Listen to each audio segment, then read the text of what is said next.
Jeshi la Iran limefanya mashambulizi ya kulipiza kisasi kwa kutumia drone dhidi ya vituo viwili vikuu vya kijeshi vya Marekani nchini Kuwait. Jeshi la Iran limesema limefanya mashambulizi ya kulipiza kisasi kwa kutumia ndege zisizo na rubani drones dhidi ya vituo viwili vikuu vya kijeshi vya Marekani nchini Kuwait, vikilenga magari ya Dar es Salaam, mifumo ya rada na miundombinu ya usafirishaji wa vifaa vya kijeshi, kujibu mashambulizi ya mara kwa mara yaliyosababisha vifo vya raia nchini Iran. Katika taarifa iliyotolewa Jumapili, jeshi la Iran lilisema vikosi vyake vilishambulia vituo viwili muhimu vya kijeshi vya Marekani nchini Kuwait katika awamu mfululizo za operation ya Thunderbolt kwa kutumia droni zenye vilipuzi dhidi ya mali za kimkakati za Marekani katika ukanda huo. Kwa mjibu wa taarifa hiyo, mashambulizi hayo yalifanyika kulipiza kisasi kwa kile Iran ilichokiita uchokozi wa mara kwa mara wa Marekani dhidi yake, kuuawa kwa raia wa Iran pamoja na mashambulizi yaliyolenga madaraja, miundombinu na maeneo yasiyo ya kijeshi. Jeshi hilo lilisema kuwa katika awamu ya 16 operation hiyo ilishambulia ghala la silaha la Marekani katika kambi ya Camp Udair pamoja na mifumo ya rada ya Patriot na rada za ufuatiliaji wa anga katika kituo cha anga cha Al-Sarim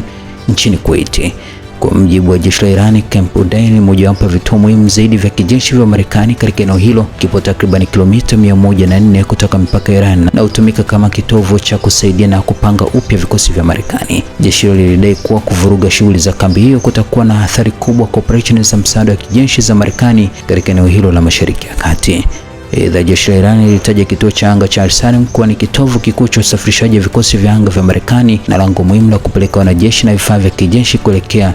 Asia Magharibi, ikisema kina nafasi muhimu katika mkakati wa kijeshi na usafirishaji wa Marekani katika eneo hilo. Jeshi hilo pia lilitangaza kuwa katika awamu ya 17 operesheni hiyo ilianzishwa mapema Jumapili, ilifanya mashambulizi mengine kwa kutumia drone dhidi ya ghala la silaha katika Camp Udair pamoja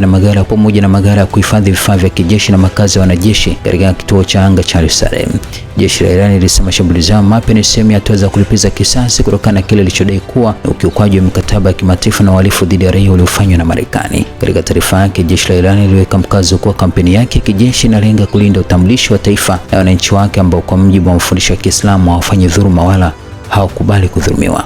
Wakati huo, msemaji wa Wizara ya Mambo ya Nje ya Iran, Ismail Bagei, alilaani vikali shambulio ambalo Iran inadai lilifanywa na Marekani dhidi ya mnara wa uangalizi wa baharini katika mji wa bandari wa Chabahar, kusini mashariki mwa Iran, akisema shambulio dhidi ya miundombinu ya kiraia imeonyesha kuporomoka kwa uhalali wa maadili wa Marekani. Katika ujumbe uliochapishwa kwenye akaunti yake ya X siku ya Jumamosi, Bagei alisema kuwa mnara huo wa kiraia unaotumika kwa usalama baharini na ufuatiliaji wa meli ulilengwa kwa makusudi na Marekani tarehe 16 Juni wakati wa operesheni zake za kijeshi dhidi ya Iran. Mnara wa uangalizi wa baharini wa Chabahar, ambao ni kituo cha kiraia kinachohudumia usalama wa baharini na ufuatiliaji wa meli, ulilengwa kwa makusudi na Marekani tarehe 16 Juni katika mwendelezo wa mashambulizi yake yaliyoanza Februari 28.